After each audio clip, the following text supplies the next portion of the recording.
Hi, I'm Monique Samuels, and I'm the founder of Mila Eve Essentials. Mila Eve products are designed with your mind, body, and soul in mind. We are a Black-owned, woman-owned business who specialize in making products that are cruelty-free, pure, and therapeutic. Why try Mila Eve Essentials? Because we eliminate harsh chemicals and only use ingredients with natural elements that provide a variety of wonderful benefits for you and your household. Feel free to give us feedback by hashtagging Mila Eve Essentials on all social media platforms.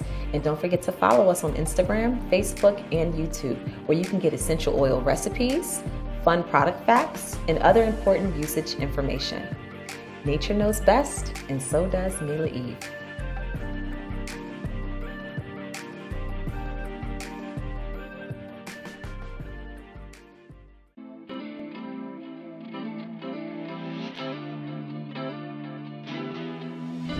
Hard working every day, not a lazy mom, got no time to play, always on the go, you stuck on the flow, but it's time for the show.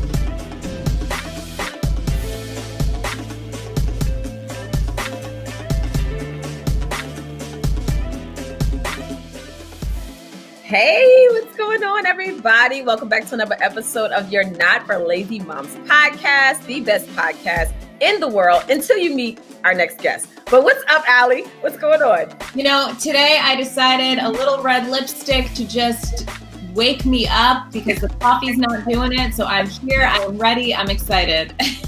Look, I had to do a double take at Chris. He sat down. I was like, dang, you look good. He done got a haircut. Wow.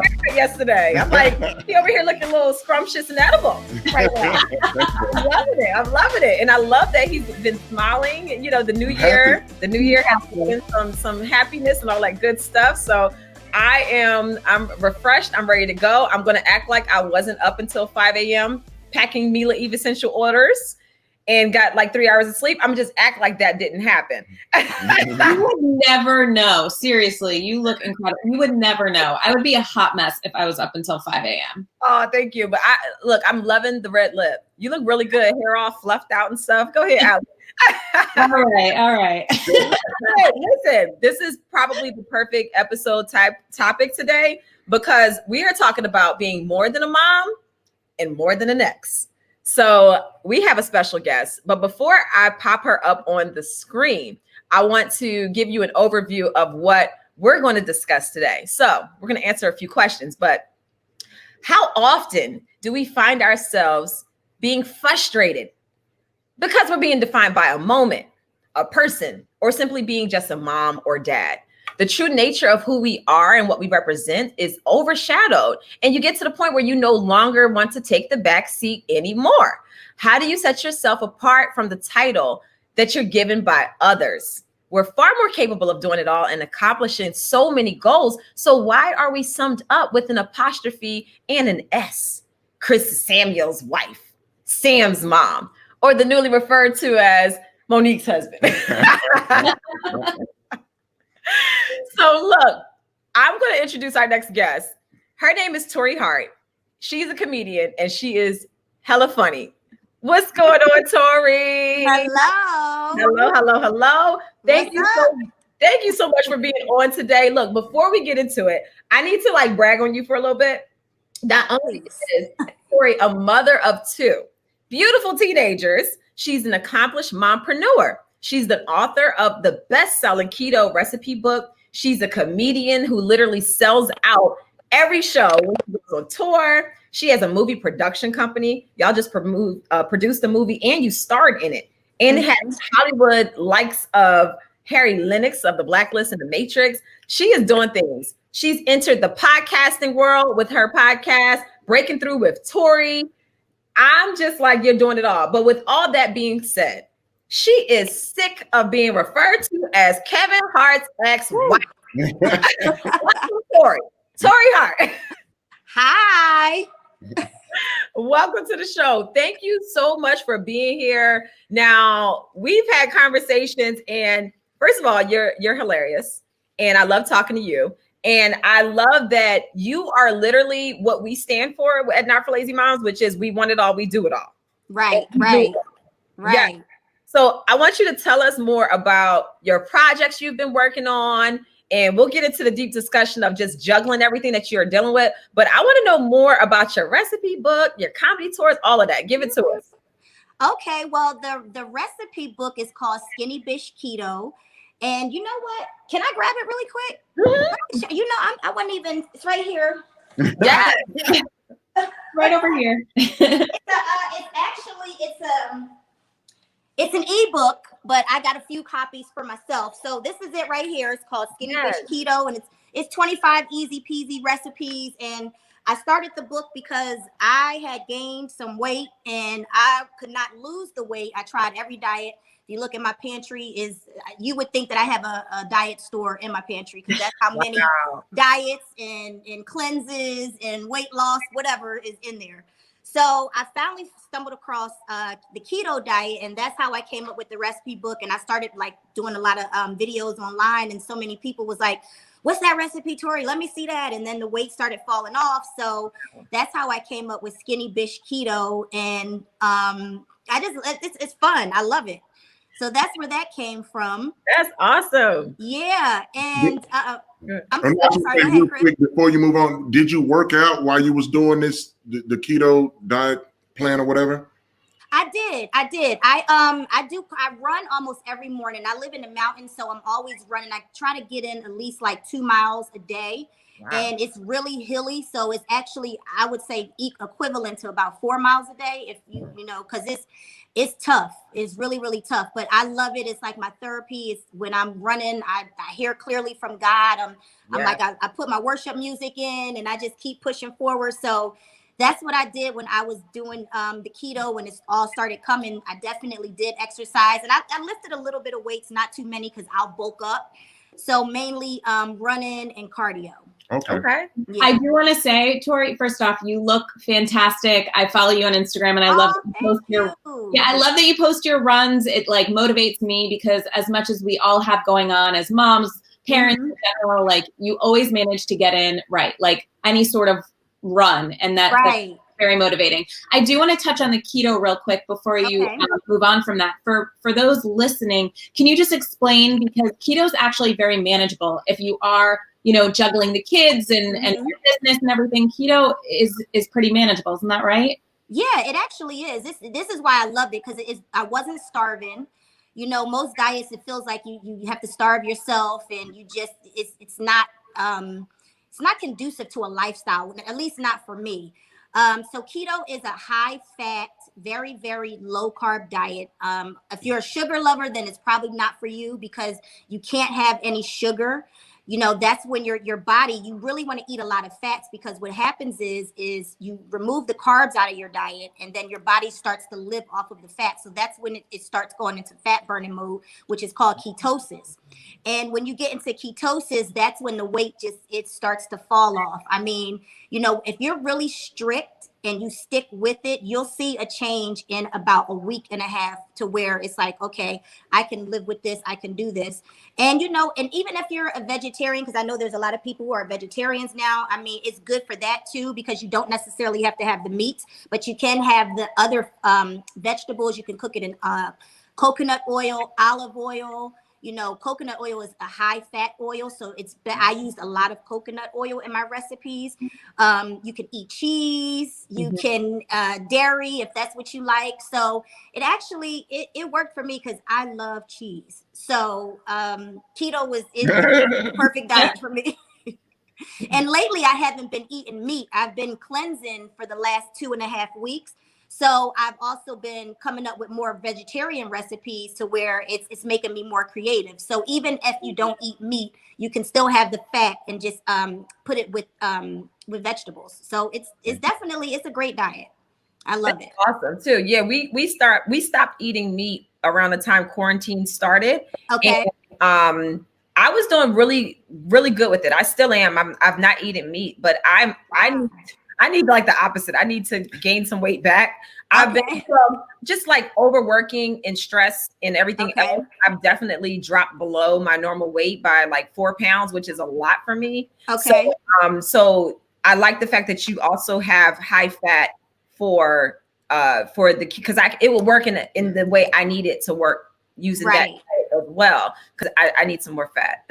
Right. I'm like, well, I'll be honest. I don't know the reverse effect. Like, I'm not sure about that. I wish I had that problem you had. Me. I don't have that problem. My problem is, okay, I gotta lose. So, but I mean, now you got my mind like turning and like, okay, I need to think about some things like that, because I've been hearing lately a lot of people who are struggling to put weight on, and I'm like, I wish I had that type of problem, because I always have to struggle to keep it off. So it's really a gift and a curse, because my issue, the way my body's built, my metabolism is extremely high. So in order for me to maintain my weight, I have to eat every 2 hours. Wow. Like clockwork. My kids are the same way. Like, we're big snackers, and we do healthy snacks, which is fine. But what happens is, when I start having to do like a bunch of different projects, like all at the same time, and I'm running nonstop, my husband will make sure I have breakfast, lunch, and dinner, but I'm not getting those meals in between like I normally do when I'm not busy. So then the weight just drops. It's because my body is craving to be fed. So when you have a really high metabolism, it sucks, because I won't say it sucks, but the challenge is you feel like you're starving all the time. So I have to constantly eat. I have to constantly, like, people in high school when I was growing up, they used to make fun of me for always being the snack lady. Not make fun, but they would just like joke. If people were hungry, they knew to come to Monique for some snacks. Right. But they didn't realize I had to keep snacks on me, apple, banana, whatever. I had to constantly eat. My teachers understood, and I was probably the only one in class who they would allow to eat while we were in class. It was just like, I would feel like super weak. And it's not that I'm not anemic. I've never been anemic, not even during my pregnancies. Like, my mom would take me to the doctor and just make sure. And they're like, no, she just has a really extremely high metabolism. Right. And yeah. So what I need to do is just start working out more, building up that muscle weight, and make sure that I'm eating properly and not just chasing after the kids or chasing after Chris, or he chasing after me, rather. I was just thinking in my head, maybe you need to start eating meat again. Yeah, you might, because my daughter, she's small too. Wait, was he okay? Wait, I cannot. A whole lot of meat. Woo! You got to keep it spicy. I'm hurt. The meat. I'm talking about the meat. Oh my Lord! No, I'm just playing. Go ahead. I cannot. I just had to get that in. I've been dying to get that off for like. Leave it to Chris. Leave it to Chris. No, but I will. I started doing this. It's like a vegan protein. Mix, and I put it into almond milk. So now I'm doing that whenever I don't have time to grab a quick snack. At least I have that sitting there, and I can sip on that. So I'm trying to incorporate, ways to fix it. But that would be awesome, Tori, if you could create almost like a guide for people who are trying to have the opposite effect, and have a whole recipe book for that. Because I'm going to buy the one you have now for Chris. Yeah, but when your next book comes out, I'm speaking into existence. I'm going to buy that one as well for myself. Okay, yeah, that's definitely something I'm going to look into, because my daughter, she's tiny too, and we both one time we decided we were going to go vegetarian, and that lasted a month.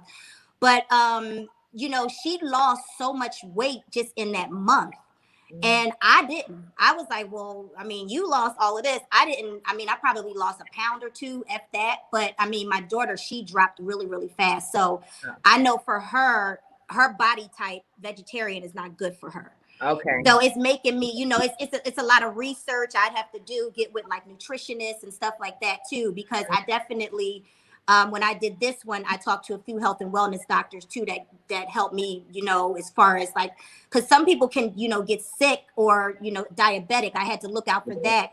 A lot of different things when doing this, because I don't want nobody coming back trying to tell me they did this book and, they had some issues. So definitely something I'm going to look into, though. Yes, we love a research queen. That's awesome. I love it. So I know you have beautiful children. Heaven, who is 15, and Hendrick, and Hendrix is 13, and he's 13. Awesome. So I know we're like jumping over because I do want to talk about your other projects as well, but I just want to know, what is it like being a mom to teens? I am so nervous for that. Girl, I don't like it at all. You know, teenagers are weird. They just, you know, they want something totally different. I don't know. They hide out for a week. You know, it's like they come out of their room. It's like they vampires. I don't know. My son, he sleeps all day and is up all night. And, you know, and I can't be mad at him because I was the same way. Like I was pretty much always a night owl. And but the difference with me is I still got my work done. I still was able to like get, you know, have 3-4 hours of sleep and still push through. But my son, he wants to sleep all day. My daughter, she's just 1 minute, you know, we're talking and we're having a good time. And then the next minute I'm like, okay, who is this kid? Like, what is it? But I look back to how I was as a teenager and what I did to my parents. They're not doing half of what I did.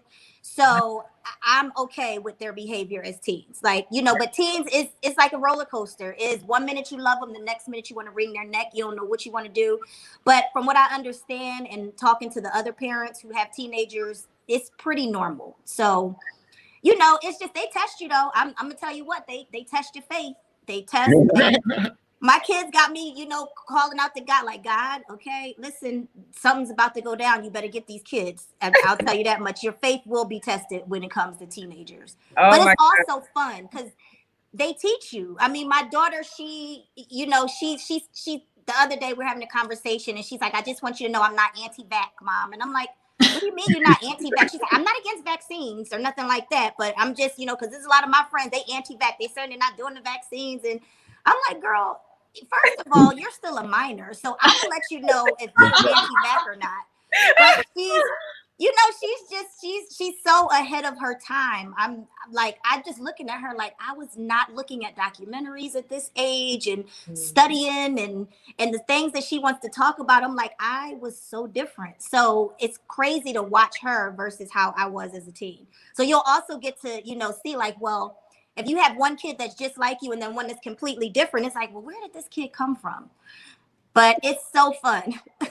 Right. I'm hoping that his, you know, Chris was like, I mean, he was a virgin until he was 18. Not to put Wow. Actually, I can't really say that's factual. We'll talk about that later. Oh, well, what? His is not included. That doesn't count. All right, we'll talk about that later. Okay. But anyway, Chris was a late bloomer. So whatever that age was, he's a late bloomer. And I'm just like, I'm hoping that will mellow out my kids because I was just a little fast behind and I was off the chain when I was in high school. So I'm nervous because, you know, but I'm just saying, I'm being real. Like I was. Anybody who knew me from growing up, I had all the mouth in the world. I was like, you know, popping off at everybody. But you know what, Monique? Like, so did I. And I think there's a difference between like the girl teens and the boy teens. Like, I'm thankful that I have 2 boys. I always wanted a girl, but now I'm like, I remember how I was as a teenager. Like, girls are just, they're a lot. And my daughter, here's another thing that bugs me. I love that she's such an individual, but it's like people, like if I post a nice picture of myself, hair done, new outfit, you know, looking, you don't dress your kid, do your daughter's hair. And I'm like, I try, y'all. She don't want to do nothing. She don't want to change. She wants to wear the same dirty Chucks 10. I mean, it's like heaven. Do you want to get some new sleeves? No, Mom, I want to wear these. I'm like, you know, but it makes it look like I'm a bad mom. And it's like, no, I'm not, y'all. I'm struggling here. I'm trying to, you know, get her to change her style just a little bit. But then it's also like, but I want her to be an individual. So let her, she's kind of into grunge. So it's like, okay, growing up, I had to have designer this, designer that, and, you know, look a certain way. And she's not like that. Thank God for my pockets. But also I'm like, okay, but if you like grunge, let's style it better, sweetie. Let's at least like make it like a hip grunge. And she's like, no, I kind of like looking this way. I kind of like the dingy look. What's grunge? Grunge is like she wears big oversized sweatshirts and then her Chucks the sole of her Chucks, you can see her foot seeping through. It's like, but she's like, they're comfortable. Okay. Where's my comfortable sneakers? I'm like, we could get you another pair of comfortable sneakers. Yeah. You know, so prime example, we went kayaking. We're in Long Beach. Laguna Beach. This girl wants to keep the price tag on her hat that we wore out. It was like a straw hat. And she's like, no, this is style, Mom. I'm going to keep the price tag on it. So at this point, I'm like, I think she just does things to get under my skin. Because I'm like, there's no way this is style, leaving a price tag on a hat. Come on, that's hilarious. And it's not even, it's like $7.99, girl. If it was $700, I can see, but $7.99. But you know what's funny? I get that as well on social media because people complain that I post about my parrot too much and not my kids. And I had to explain to somebody. I said, listen, my kids are not little babies anymore they have no choice but to sit there and I take pictures. Right. Now that they're older, I mean, they're only 7 and 5, and then my youngest is 2. The older they get, they don't want to take pictures like that all the time. Like, it's a moment if they're like, Mommy, let's do a video, or Mommy, let's take a picture. I don't want to force it on them. So people, there are people out there who understand what you're going through, and we know not to judge because I love what you're doing. You're letting her embrace who she is. You're letting her go through all her phases, and she'll have something to look back on and say, dang, I probably did look crazy, but I'm glad my mom let me go crazy. I bet you can't wait till she grow out of that phase, though. Well, she wanted to wear her hair natural, and I was all for it. So she, I was trying to find, but she didn't know how to maintain it. So she finally let me take her to somebody to help her maintain it. But she finally admitted about 4 weeks ago, like, okay, yeah, I was looking crazy, Mom. You tried to tell me, and why did you let me do that? And I said, because I just let you go. Like I told you, first of all, I said you should have never cut your hair because she wanted to cut it. So I tried to tell you not to cut it. And she's like, I'm ready. I can cut it. And she cut it. And she looks back on that now like, okay, I shouldn't have did that. But, I'm just like, yeah, you learn. It's hair. It'll grow back. No biggie. But, she's strong-willed. So I'm also excited that I have a daughter who's strong-willed and she's a leader. But I'm just like, we just gotta, let's just, make it a little prettier with how we doing it. Because you're looking a little rough. I love it. I love it. It's like people probably have never seen this side of you because you're like a soccer mom. Oh my God. And I really am a soccer mom. I mean, I've been a soccer mom, but my son, he used to play, he stopped playing, but he got my daughter into soccer. And my daughter, she's in the 10th grade now, and she's been playing since she was in 2nd grade. So yeah, I'm the mom. I'm the crazy mom that's cheering and loud. And, the other people, and they go to private school. So, and they so bougie, them private school. I can't stand them because they be looking like, and I'm like, look, I'm from Philly, okay? I get hype, okay? If you can't take it, I'm sorry, but I'm a cheer and root my daughter on, and she likes it. She's like, okay, Mom, you gonna be there today rooting us on. And, the other kids, they like, Miss Tori, thank you, so because their parents are real like, I'm like, how can y'all be at a soccer game and like just sitting there like, Chris, I know your parents, I don't know if your parents was hype, at your football games, but you need that energy. You don't want them being all like, oh my God, good job. Yeah, my mom was very conservative Christian lady. So she would when she could make it, she worked a lot. She would be on point and just clap her hands a little bit. But my daddy, good Lord, screaming, yelling, hollering. And then when it's like if my brother was at the free throw line and everything is quiet and he's about to shoot, my dad would just scream out, Dexter, let's do something now. I mean, it was off the chain. So that was a whole nother animal there. He up at the games and screaming and yelling and going off on us and everything else. I'm sorry. I'm over here. No, first of all, Chris's dad is hilarious. Yes. And whenever they tell me old stories about his dad, it literally brings me in tears because he is so funny.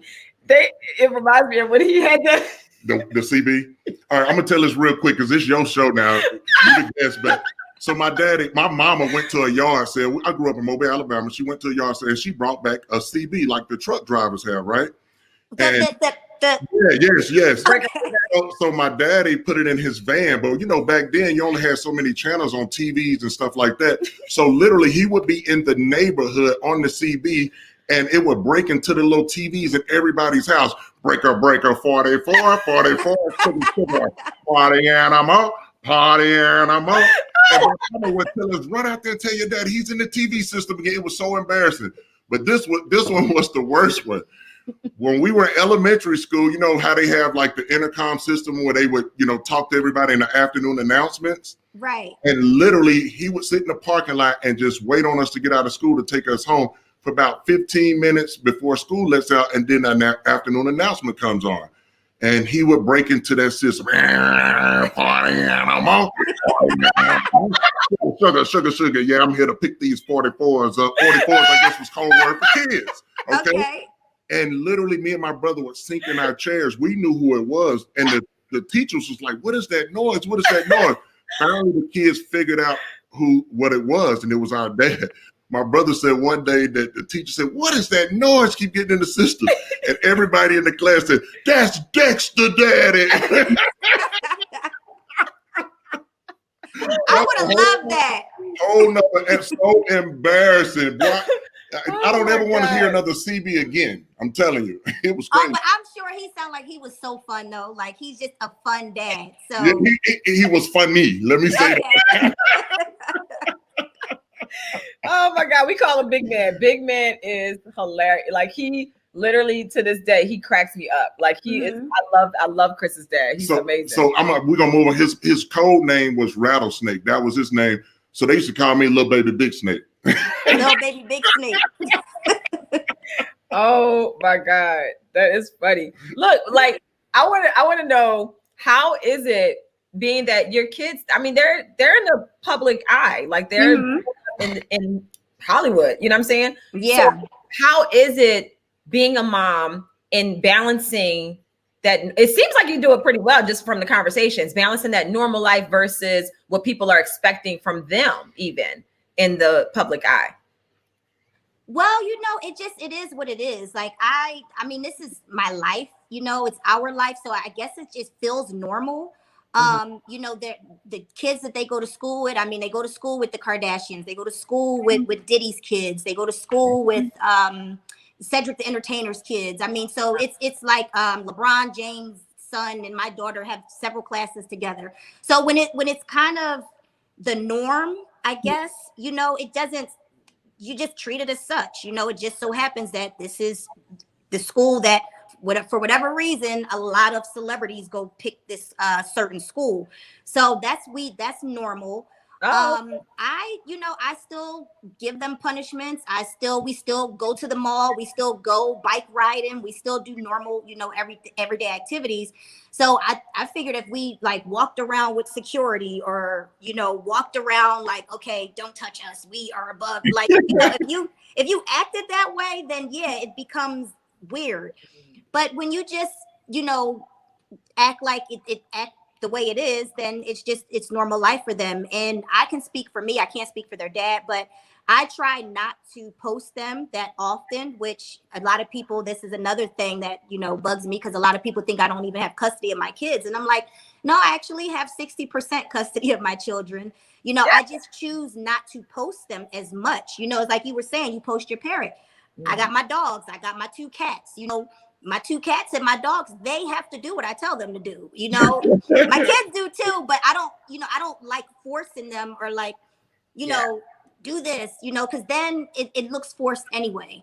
So I try to give them their privacy, and then, you know, put them out there when they're a certain age. If they choose to like really want to make social media their thing, then go ahead. You know, my daughter, she has social media, but she's private and she wants to stay private, you know, so I don't tag her. I don't do any of that. And my son, you know, same with him. He's like a gamer, and he uses social media for gaming, you know, so I just try to respect them and treat them as people, and not, you know, back in the day, our parents would be like, kids are to be seen, not heard, you know, and I don't believe that. I like to listen to my children. I like to hear their thoughts, and I like to treat them with respect, you know, versus just, no, this is what you're going to do. So that's how I keep it pretty normal for them.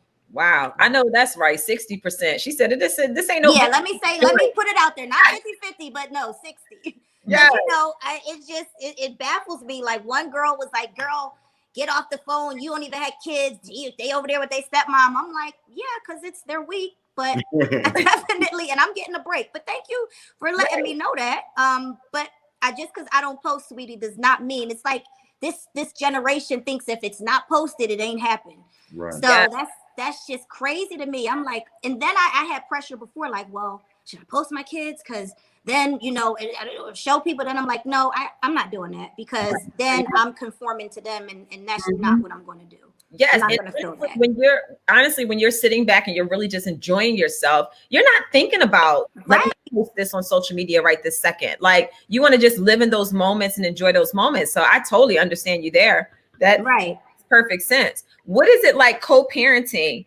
Because that in itself, to me, it just seems like such a job. Because I look at myself and Chris when we have the kids and we're both in the same home, we're tag teaming, so it's literally like both parents are now single parents. Like, you know what I'm saying? Like you're one-on-one with your kids, your ex is one-on-one, or he has his spouse with the kids, and it's like two separate households. Like, how is it with like rules, and how is it to make sure that how are you able to make sure that y'all are both, I guess, providing the same foundation with certain things, or do you not, and you're just like, we just go and you do your thing, I do my thing? We co-parent excellent. That's the one thing that we made a decision to do, no matter what we go through, because we have our moments, like we'll be best friends one day, and then the next minute I'm like, I got to put the phone on mute and say what I got to say, so he don't hear none of it, just right. But I've learned to mute, I'm like, you know what? I'm growing, so I'm gonna just mute this instead of say this. So I get it out, but he never knows it. I just gave away a secret. But everybody who co-parent and you get tired of your ex-spouse or whatever, sometimes just mute his ass. Don't let them know what you do. Just mute him. Mute button is the greatest invention ever. I love it. Yeah, so I've learned, and everything isn't a battle. I've learned to pick and choose my battles, but I let it be clear what happens in my household. This is my household. So you're not going to dictate to me how to run my household. We do come together, though, for the sake of the children, and keep it peaceful and cordial, because at the end of the day, we both want to have productive citizens in society. So I don't want, because of our issues or what we went through, to, them to have to deal with that. And at least we both can agree on that. That's one thing that we both have always agreed on. And are there hiccups? Have there been hiccups? Of course. It's just like, with you two as a couple, there's still going to be hiccups. You may have an opinion on something, and he's going to have a difference of opinion, but you're going to have to come together and do what's best for the child. And that, I think, is if you got two parents in the home, or even when you're co-parenting, as long as you take that ego out of it and make sure the kids come first, it can work out for sure. Yes, I love that. Were you about to say something, Allie? Yeah, I so appreciate that. I grew up, my parents divorced when I was so young. I don't even remember when they were married.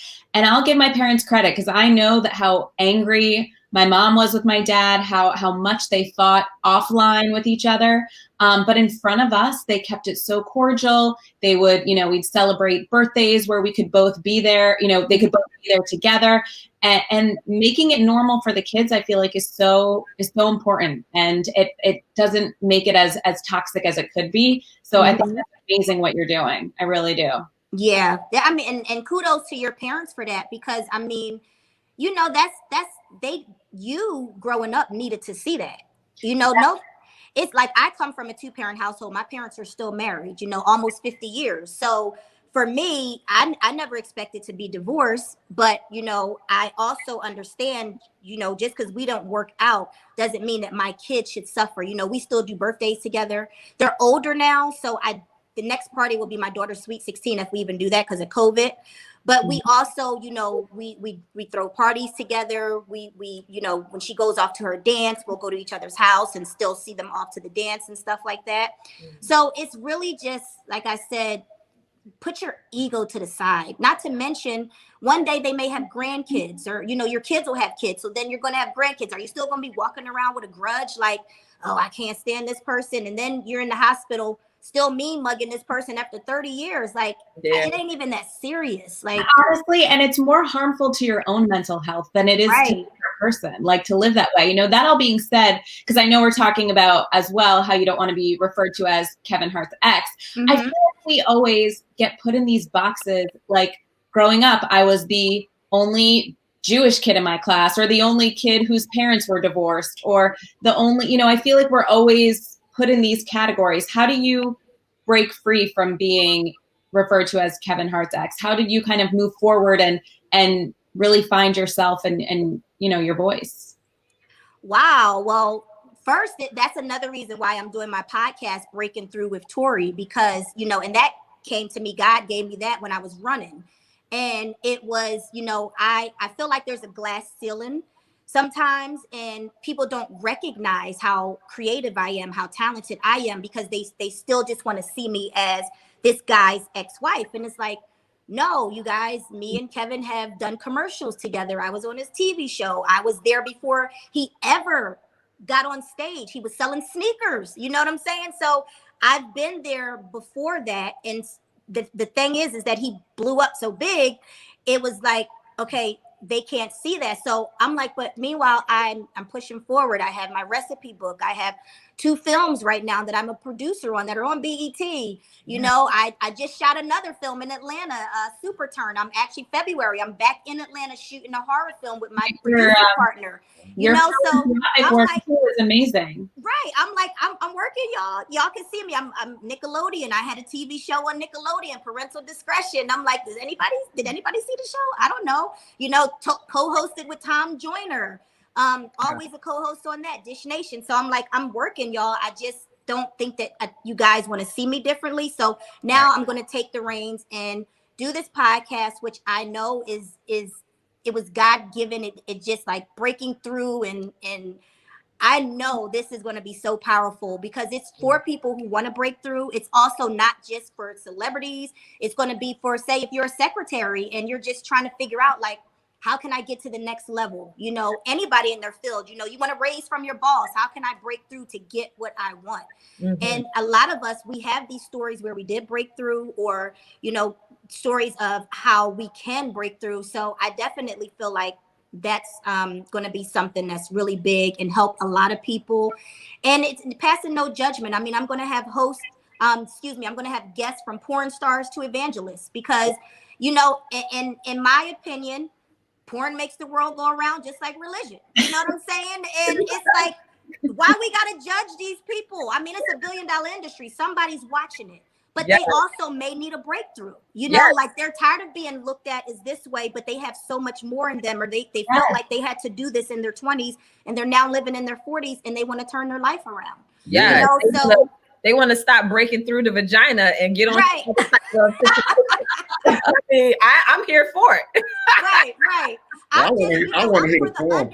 You know, so it's like, and I'm not a person that's going to judge them for what they do, because I don't know what got them to this point. I'm just trying to, you know, figure it out and have an honest conversation with them so we don't pass that judgment.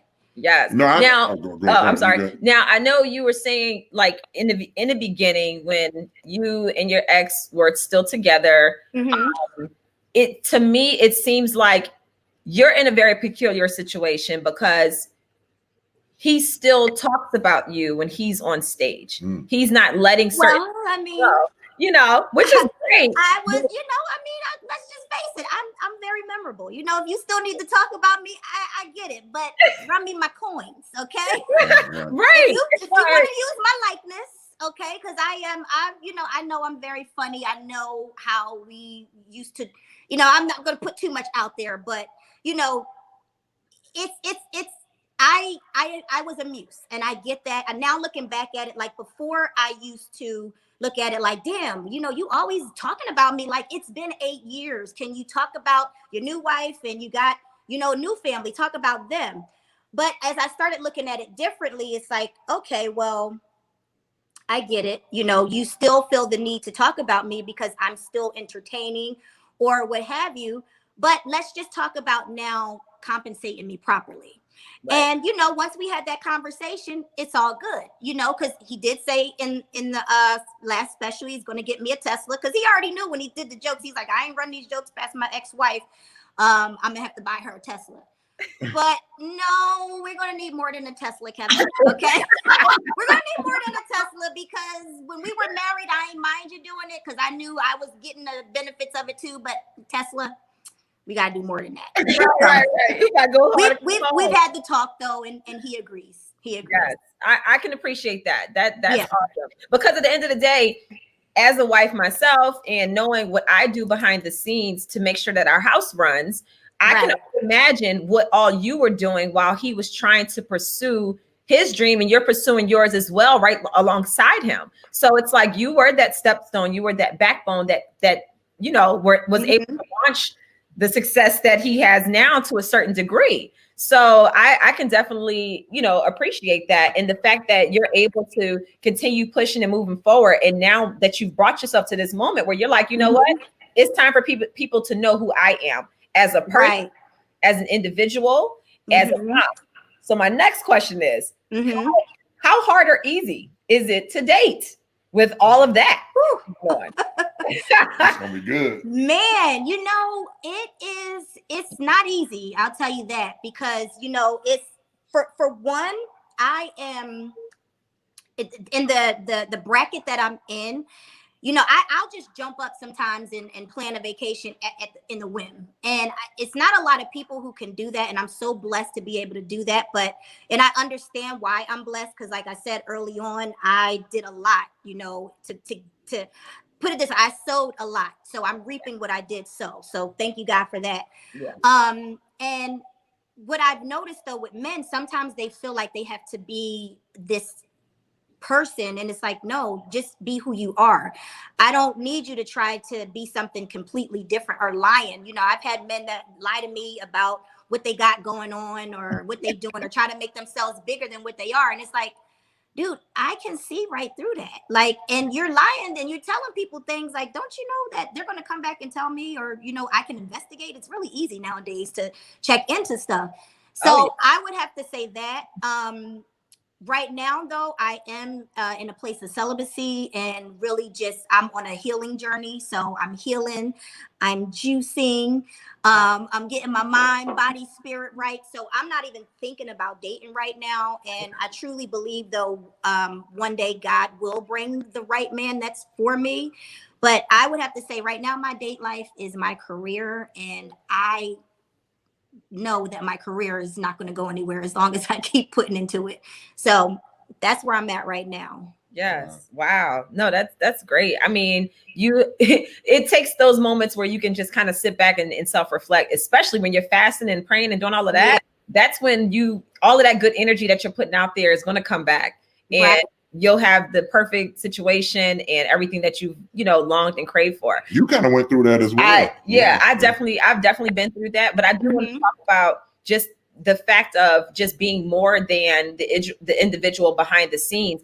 I remember when Chris was playing in the NFL, at that moment, it was more important to me as his business manager at the time to make sure that he was always looked at as perfect, or, you know, everybody looks at Chris and Chris is such a great guy. So it was like that for so long that when he did need to have a person to be the bad guy, I was okay with it being me. It just got to a point where I said, you know what, I'm tired of being looked at as the bad guy. You can do some of this too. Everybody looking at Chris like, oh, he's so peaceful, he's so laid back, but they don't realize like I'm taking the brunt of whatever his decisions are, and I'm making moves and making it happen. And then I let it be all on me. And to me, as a woman, a mom, or whoever, that is difficult. And then when you're trying to break through and you're trying to get to the point where you say, you know what, I no longer stand for this anymore, we need to shift, that will shift and shake your household, your business relationships, in order to grow, in order to make those changes. So for people that are listening out there right now, you can separate yourself. There will be a rocky road as you're changing, because that person, i.e. Chris, I'm not putting you down, baby. No, it's all good. It's true. He has been accustomed to what I've allowed. I've allowed myself to be the bad guy. And, you know, Chris, I got it. I'll handle it. Once I started demanding that there be change, he was looking at me like, well, what's the problem? I mean, Right. We've been doing this for so long, 14 years. And I'm just like, yeah, but I'm tired. You know, so you can speak as a man, like on the receiving end of that change, you know. No. So I totally agree with Monique. I'm not upset. It's factual. I mean, it's true. At the end of the day, Monique held it down behind the scenes. People looked at her, you know, like she was the bad guy. I look great. And now, you know, we went through a transition. It was a lot of friction. I'm like, well, hold up. You used to do this. You used to do that, you know. Right. She's like, look, I'm tired. I need to start doing for myself. And then finally I got it. And now I'm Monique's biggest cheerleader right now. I mean, she has all these companies she started. You know, she's on reality TV, being successful doing that. And I'm just proud of Monique. So I'm fine with being behind the scenes and supporting Monique. So I'm good with that. Yeah, and he's been that's amazing. That like, Thank and I applaud you for that, Chris, because there's a lot of men, and you too, Monique, for having his back. And now it's time for him to have your back. Yeah, and you know, and that's teamwork. It's like some men, they don't get that though. Why is it that a lot of women can cheer their man on and support their man, but then there's a lot of men who feel like, oh no, I can't show too much support because then she might, you know, go off or do something. It's like, but we supported you when you were at your lowest or whatever. And so we don't know, we could have supported you and then you go off and do something. But, you know, so I think it's great that you are her biggest cheerleader because she needs that. And she needs that help. She needs that reassurance, you know, especially being a strong businesswoman and your kids are still super young. So that's commendable. Yeah, I appreciate it. That's just like the last, probably 3 weeks. Monique has been getting like maybe 3 hours, maybe 4 hours of sleep a night. She's been up working real late. So we have a sitter to come in during the day from 10:30 to 4:30. But after that, I got the babies. I'm making sure they're fed. I'm running behind my youngest one, taking him to the bathroom and putting him to bed pretty much every night. And I'm doing that because I believe in what Monique is doing, you know, as far as the business side.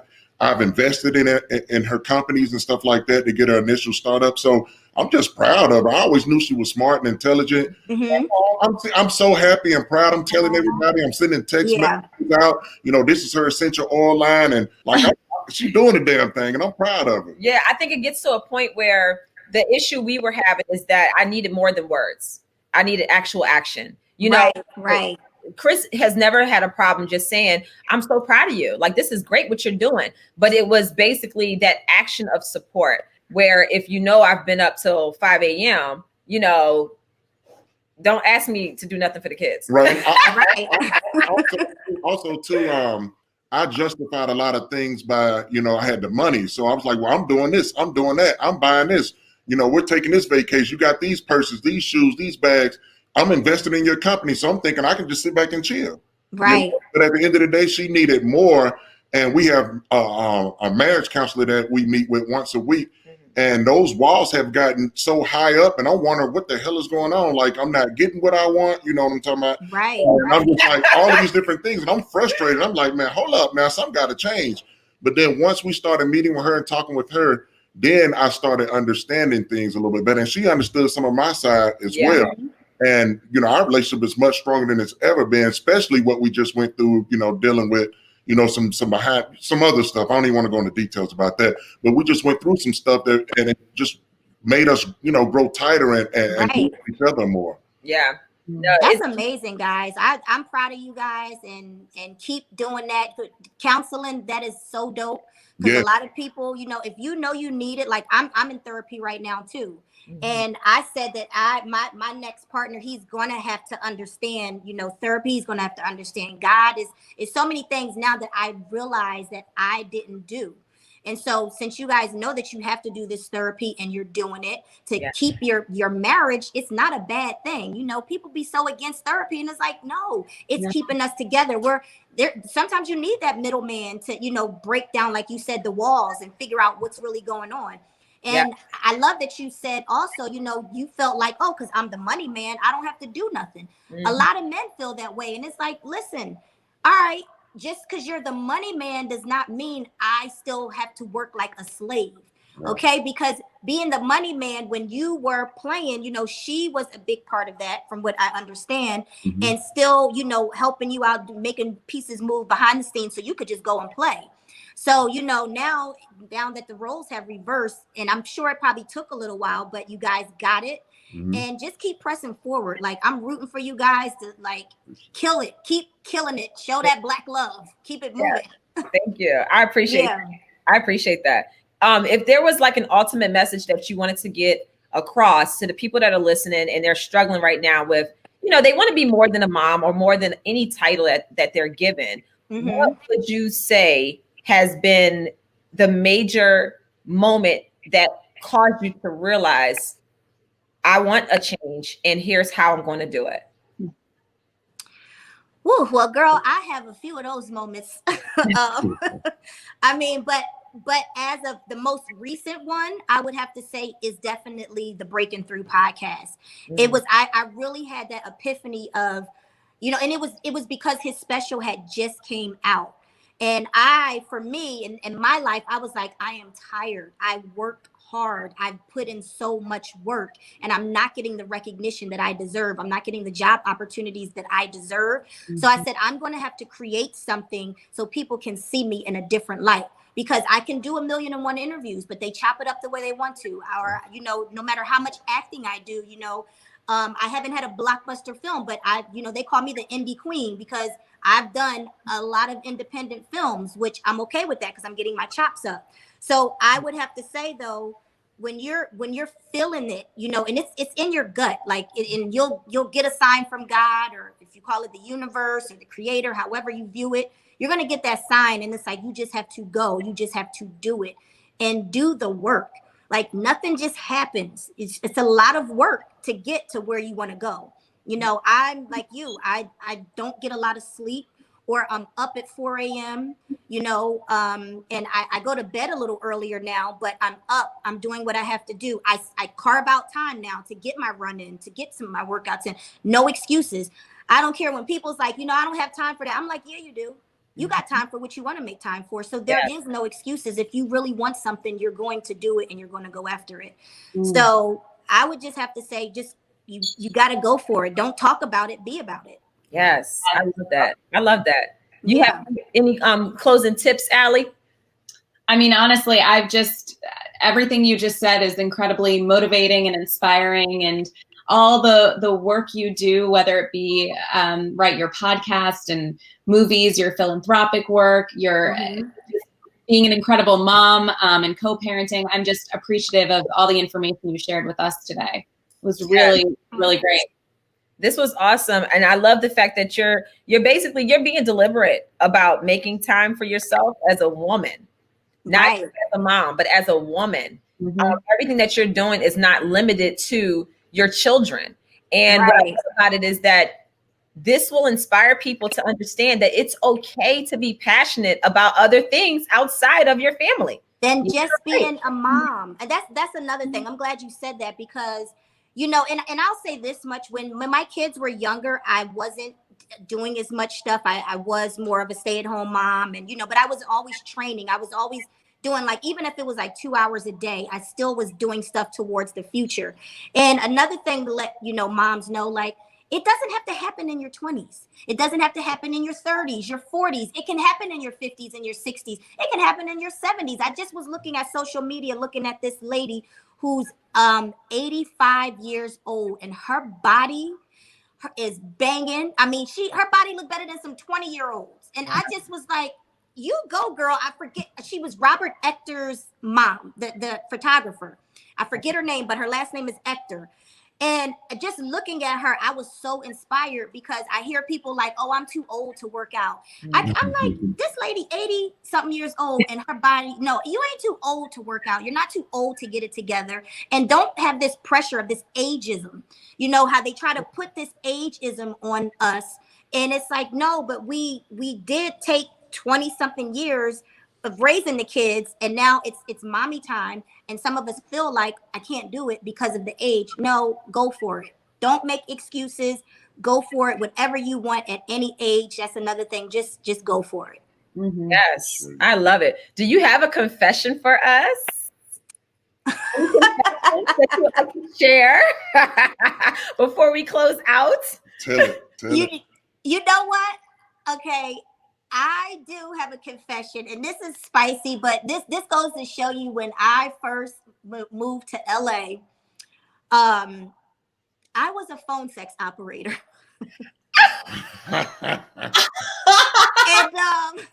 And I just went, and it was fun. I mean, I've always worked in telecom. Like, those were my jobs. Before I moved to LA, I worked for Bell Atlantic. It's Verizon now, but back in the day, it was Bell Atlantic.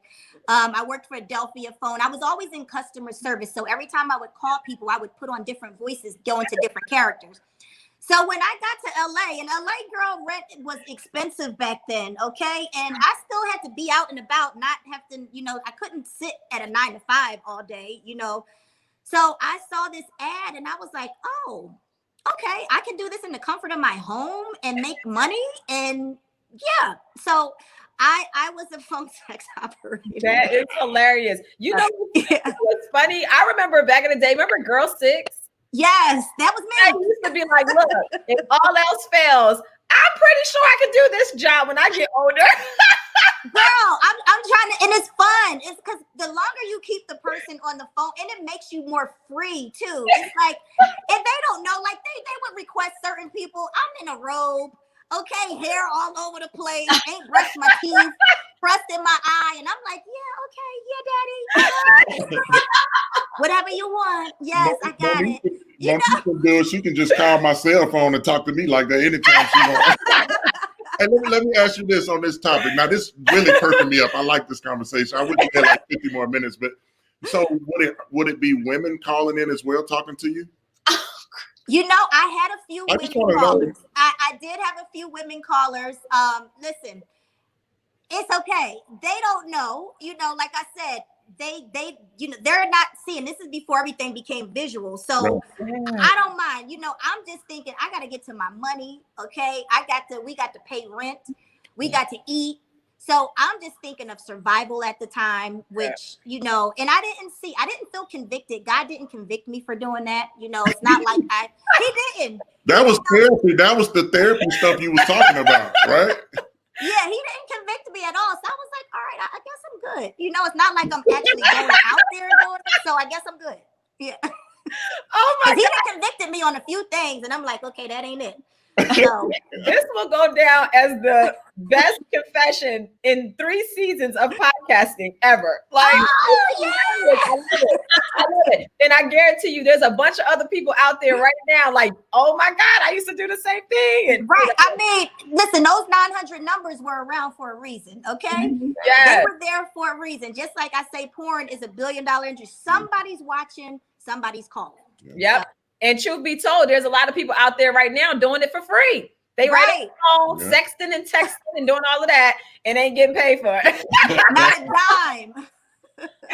Oh my God, that was a great confession. Listen, I hope that y'all gathered up y'all's notes while y'all listen to this episode. Tori, thank you so much. This was incredible. I really think that with this new year, this is going to refresh a lot of people to really get out and do everything that you want to do. Accomplish your goals, your dreams, whatever vision you have, start writing it down now. And make a plan and achieve it and be very deliberate in your approach and don't let anybody knock you off your horse. Just keep pushing. I love this conversation. Tori, tell everybody where we can find you on social media and your website. Yes, so you can find me on social media. It's Torrei Hart. It's TorreiHart. The website, www.torreihart.com, and everything pretty much Torrei Hart. So that's where you can find me. Awesome. Well, thank you so much, y'all. I love this episode. I cannot wait to, we're going to be applying a lot of these tips. This was amazing. So make sure y'all tune in next week. Make sure you visit us on notforlazymoms.com. Tori, follow her, support her, embrace her. And I thank y'all all. Until we see you the next time. Take care.